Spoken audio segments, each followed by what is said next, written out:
తెలంగాణ ప్రజలు అత్యంత ప్రతిష్టాత్మకంగా జరుపుకునే పండుగల్లో ఒకటి బోనాల పండుగ. అందుకోసమని ఈ పండుగని 2014లో రాష్ట్ర ప్రభుత్వం అధికారిక రాష్ట్ర పండుగగా ప్రకటించింది. అలాగే ఈ బోనాల పండుగ చరిత్ర గురించి మాట్లాడుకుంటే చాలా మంది చాలా రకాలుగా చెప్తూ ఉంటారు. అందులో ఒకటే ఆషాఢ మాసంలో అమ్మవారు పుట్టింటికి వస్తారని చెప్పి అందుకోసమనే అమ్మవారికి ఇష్టమైన పిండి వంటకాల్ని కొత్త కుండలో వండి నైవేద్యంగా అమ్మవారికి సమర్పిస్తారు అని అంటారు. అలాగే కాకతీయుల కాలం నుంచి ఈ పండుగని జరుపుకుంటున్నారు అని చెప్పి చరిత్రకారులు చెప్తూ ఉంటారు.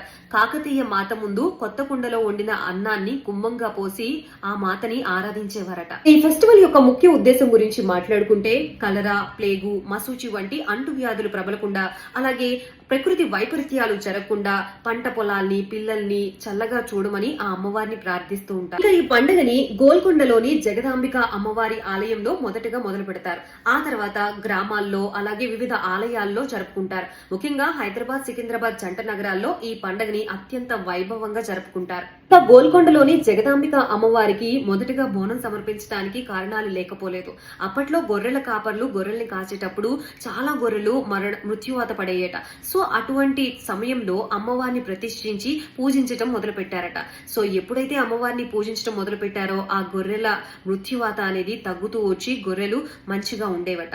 సో అందుకోసం అని చెప్పి అమ్మవారికి బోనం సమర్పిస్తారు. అది కూడా మొదటి బోనం గోల్కొండలోని జగదాంబిక అమ్మవారి ఆలయంలో సమర్పిస్తారు. ఇక రెండోది ఉజ్జయినిలోని మహంకాళి అమ్మవారి ఆలయం. సో ఇక్కడ కూడా బోనాల పండుగ అంగరంగ వైభవంగా జరుపుకుంటారు.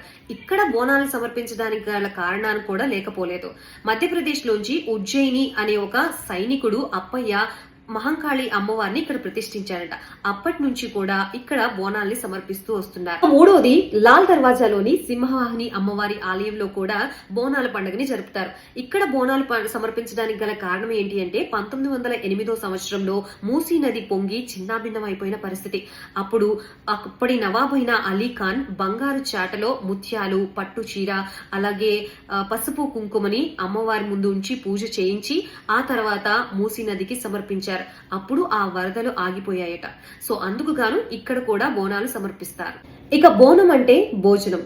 ఈ బోనాన్ని ఎలా తయారు చేస్తారంటే ఒక మట్టి కుండను తీసుకుని చక్కగా శుభ్రం చేసి దాని తర్వాత పసుపు రాసి కుంకుమతో బొట్లు పెట్టి దాని తర్వాత ఆ కుండకి వేప మండల్ని కడతారు.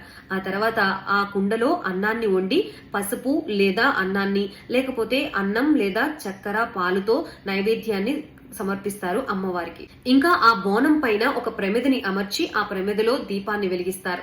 అలాగే అమ్మవారికి బోనం సమర్పించిన తర్వాత శాఖను సమర్పిస్తారు. ఈ ఊరేగింపులో మనకి సాంప్రదాయ నృత్యాలు, వెదురు బద్దలు, తొట్టెలు అంటే రంగురంగుల కాగితాలతో తయారు చేసిన ఊయలు మనకి కనిపిస్తూ ఉంటాయి. ఇంకా ముఖ్యంగా చెప్పాలంటే పోతురాజులు అమ్మవారి సోదరుడిగా భావిస్తూ ఉంటాం. ఇంకా పోతురాజు తన దగ్గర ఉన్న చెన్న కోలుతో తనని తాను కొట్టుకుంటూ అలాగే భక్తులను కూడా చిన్నగా కొడుతూ ఉంటారు. పోతురాజు కొట్టిన ఆ దెబ్బ తగిలితే ఎంతో అదృష్టంగా భావిస్తూ ఉంటారు భక్తులు.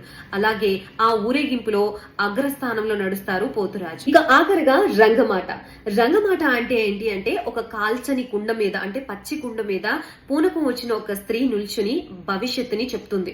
దాన్నే భవిష్యవాణి అని కూడా అంటారు. ఈ భవిష్యవాణి చెప్పినప్పుడు జనులంతా ఎంతో శ్రద్ధగా వింటారు.